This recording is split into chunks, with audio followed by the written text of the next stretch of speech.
Hey guys, how's it going? Welcome back. Okay, so we're done with battery mods, obviously, because that's, we're done. I've played around with some batteries with this thing. Among other things, I've, modified a little bit. Anyhow, stock setup right out of the box, tried it out. Wasn't really impressed, okay? I've never been impressed with NIM batteries in anything, okay, or nickel methyl hydrate. They just, in RC toys, they just don't have a place in my life, okay? They shouldn't have a place in an RC toy either. The only nice thing about them is it's a really short charge time in comparison to lithium-ion batteries, which take forever. And lipos, of course, take even less time than anything. But you got to pick and choose where to use lipo batteries. In the case of this boat, a lipo battery is not going to be the best idea because to put one in big enough is probably going to end up being too big. Stock battery is 7.2 volts at 1100 milliamps. It's rated for about 8 to 10 minutes playtime, and the boat speed's rated for, they say, over 25 kilometers an hour. Well, I'm not quite sure it gets up to about, 25, but it's probably pretty close. So anyway, I did some testing, so I kind of figured the math out. The throttle response is not that great with the NIM pack compared to the other batteries I've tried, just because it just doesn't seem to have the get up and go. When you start looking at batteries, I'm still actually trying to figure out a lot about how these discharge rates work, but obviously the bigger the better. Anyhow, so we got, reasonable playtime, so that's accurate. Speed, I don't think it's that accurate. Handling with a stock setup servo link, it's fine for making left-hand turns. It's actually really fine. For making right-hand turns, it doesn't do so well, but that's because it was set up apparently as a circuit boat. So think NASCAR when you think circuits, okay? All they do is drive around in a left-hand turn all day. So anyway, the servo link definitely must change, even if you're going to stay with the stock battery, if you want to have a little bit more fun with this thing and still, use it as it's supposed to be, but also get better performance out of your steering. The servo link has to go to the far inside right, okay, to get the most steering capability. So we're going to zoom in on this for you so that you know exactly what we're talking about. Now, it's set in the middle from the factory. I moved it all the way to the outside. It gets worse because there's less and less steering. Moving it to the inside all the way gave me the best steering capability no matter what set of batteries I've put through this thing. The steering is just awesome now. So I'm very, very happy with the steering that it has now compared to factory setup. Now, as far as the battery goes, of course, like I said, the NIM pack I don't like. It didn't have the fast response that I was expecting, especially out of a boat. Yeah, I know it's only a $90 boat, but hey, 90 bucks is 90 bucks. I want response. I want speed. I want torque, okay? At least within reasonable levels, okay? The NIM pack is not a very good choice of battery, okay? So we went and we tried lipo batteries, a couple of single cells, because that NIM pack is heavy. And the more weight you stick in, the more it's going to drag. You're going to have less speed. Control is going to be different. Anyway, so we tried some 2 single cell lipo packs that were 3.7 volts each. And there's a certain way to tie them in order to double your voltage in your milliamps. And so we tried that out. Put the batteries one on each side. I mean, there's no weight to these things, so it doesn't matter where you stick them in the boat. But we got 10.5 minutes of playtime. The benefit, 1200 milliamps over 11, still stuck with the same voltage. Well, actually it's 7.4 instead of 7.2. So it kicked up my throttle response a little bit better. It seemed to sound like it was kicking the engine a little quicker. So of course we had to give this thing a test on the lake. And of course right now it's winter times, but we have an area that gives us about roughly a 60-70 foot run straight away and about 16 feet wide roughly. And so it's not a lot of space, but it's good for doing some basic testing, which is why you're not seeing videos of that stuff right now. So we have to work out bugs. Now, what was noticed was the lipo packs were an improvement, just not enough of an improvement. We only fed the system an extra 100 milliamps of power, which, yes, the boat ran a little bit faster, not by much, but a little bit, even though we took all that weight out. At 10.5 minutes, of course, it dies on me. My wife did, however, warn me, hey honey, it's 10 minutes. And I thought, yeah, I'm not listening to her. I'm going to keep playing. This thing's still going strong. So, of course, I went down the run, up the run, and then I helped, get my buddy unstuck because he was stuck with his boat. And so I kind of, nudged into him. It's kind of fun. It was awesome. And so anyway, and then, of course, I hit the throttle again, and then all of a sudden, nothing. It's like, what the hell? And so we did fish it out. We were fine. I mean, considering where it did stop, we were able to fish it out with a pole scoop and got it out. So that obviously was not a very good plan. So I need more playtime.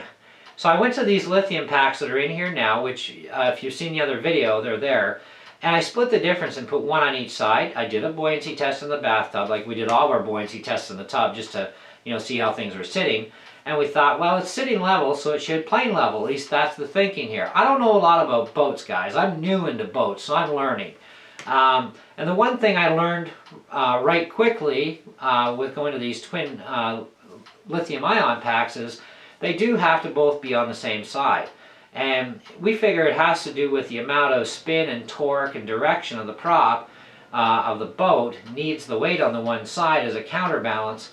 And because when we split the difference, my buddy noticed it wasn't quite planing right when I pinned it for full speed. And then, of course, I'm thinking, nah, nah. So I tried it a couple more rounds, and then I looked, and he was right. It was definitely leaning.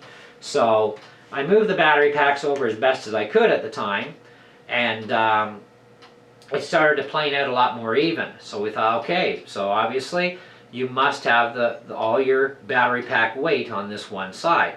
However, when you do a buoyancy test this way, your left side of your boat is kind of like you're wondering if it's going to flip or not. Well, it's not, but it kind of looks not right. But when you get up and you pin it, she planes nice and even. So that's good. Now, with these two 7.4s, I explained a little bit about it last time, but I'll explain it again in a little bit extra detail. When you tie in two 7.4s, you want to keep the voltage at the 7.4, okay, for what it is. When you do an actual meter test on a multimeter, it actually runs about 8.34 to 8.43 volts fully charged if they're good batteries. Even though the battery sticker says 7.4. It's the way it is. It's laws of physics. Don't worry about it. Nothing's going to get hurt. Anyway, I had to make a T adapter onto my Dean's connector. Okay, so how these things are wired in the end is you got your two positives, go to your positive pole, your two negatives, go to your negative pole. Alright, that keeps your voltage the same, and you're also doubling your milliamps. And you can see that it actually does double. Even when you do 3.7s and tie them differently to get the 7.4 volts, you are getting more milliamps. And you can see and tell this by runtime, performance, everything. Your amperage is going up. So now that we've got 2200 milliamps sitting here, we have a hell of a lot more playtime. Our brushed motor, and brushed motors, by the way, chew a lot of amperage, okay? So you need to feed that beastie motor because it wants it in order to work right. A brushless motor will chew a lot less power. However, from what I've been studying up on, it's not recommended to use a brushless motor with a brushed ESC. And in this little $90 boat, it's not that sophisticated, so you don't have a separate ESC and a separate receiver. It's all in one board. So, and you don't have a lot of space. So unless you can get micro stuff that still works with the voltages and stuff you need, leave it at this, okay?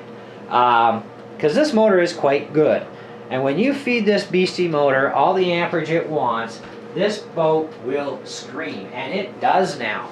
And you guys are going to see this in the video once all the ice is off the lake. I don't care if it's like 5 degrees outside. If there's no ice, we're going out to play and we're going to shoot you guys a video and show you how much better this thing really performs. and you can compare it against other videos around, especially stock videos, and you'll see there's a huge difference here. Now, the drawback to these lithium-ion batteries is they take about 3 hours to recharge, and so far I haven't found a way around it, because I do have to go on a balancing LiPo charger. So 3 hours a piece, at least I can charge them both at the same time, because I can just hang the wires out, the batteries stay in here. Now, to get these two to sit in here, because they're a little longer than the factory battery, okay, and there's a stopper post here, there was one back here too, okay, I clipped it off with my soldering iron, just a hairball below the keel, so that I could get the battery in on the same angle and squash it in there just nice. As far as weight goes, I think if I was to do an actual weight test, they'd probably come out to about the same weight, the two of those to this. And we got total 4 cells here, where here we've got 6 cells, which really doesn't seem to matter as far as that goes, because these are lithium ion packs and they're 1100 milliamps a piece, so we got 2200 milliamps pushing through this system, and we have no issues whatsoever. The first time I tried this boat out, I tried to pin it, and it almost like a stall out, you know, and it would get up and finally go, but it wasn't really screaming, you know. The LiPo batteries, they were a lot nicer, and of course there's hardly any weight now inside the boat. Of course it's going to scream a little bit better, and it's much faster throttle response. These batteries, very fast throttle response, and when you pin it from a dead stop, and you'll see this in the video, it just wants to bend the whole rear end down and growl, and it just lets out a rrr, and then ring, and it just goes. It's nice. I like it. So top end is very nice. For the area that we've been able to play in, the steering seems really good now that the servo link is where it is. Our power is good, our responses are good. If I get into somewhat of a tight area, you know, I can just go tick on the throttle and have the rudder pinned the direction I need to go, and it moves the boat around really nice. Now, slow speed running is very nice. Medium speeds are very nice. It's a little insane for the fast speed because I have a hard time controlling it, so this is why we need the open lake, because I don't really feel like jumping up onto the ice shelf and having to go try and fish it from there. You know, so because it just wouldn't go well. And I don't like swimming in ice, freezing cold water. So we're done playing for now, but I wanted to let you guys know how the battery mods completely all turned out and what kind of performance we seem to be getting, which is very exciting for me too, because I love playing with this stuff, and I'm learning lots about the whole boat thing too, which is great. It's another type of an RC toy that, you know, even when I grew up I didn't have experience with RC boats. You know, I was more into like cars and planes and stuff, right? So this is kind of new stuff for me, and I've got a lot to learn, and I'm learning pretty quick too. Now, the other thing I wanted to make mention before we go is when it comes to recharging the batteries, if you do this modification the way I've done it, it is very important that you unplug the T connector before attempting to recharge the batteries. You don't want to backfeed voltage at each other, because when you start charging from here, you can still put a meter on here and there's voltage. So if these are tied, because even though your two positives are tied and your negatives are tied and this part end is fine, it's at this end here where they're tied, they'll loop and they'll backfeed each other, and that will cause an extremely big problem, I'm sure. So to avoid that disaster from even thinking about happening, make sure you unplug your Y adapter first, okay? And then this way you're safe and you're not going to hurt anything, or yourself for that matter. So make sure you disconnect your T adapter. Alright, so that being said, it's been a lot of fun modding this thing. I'm enjoying how it's running so far, and I'm sure I'll get a lot of fun out of it.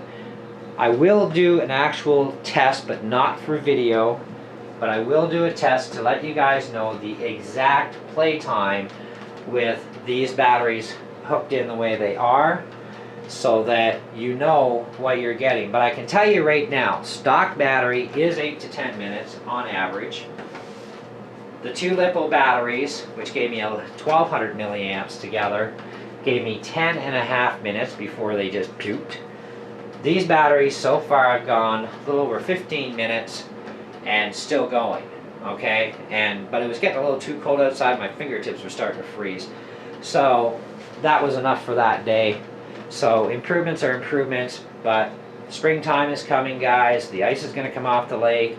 We're gonna give you some video with this thing running in the lake to show you exactly how it's running and how our mods worked out for us. Other than just telling you, you get to actually see it then. And we just continue on to the next mod project, of course. So thanks for watching. We'll see you later, and happy boating.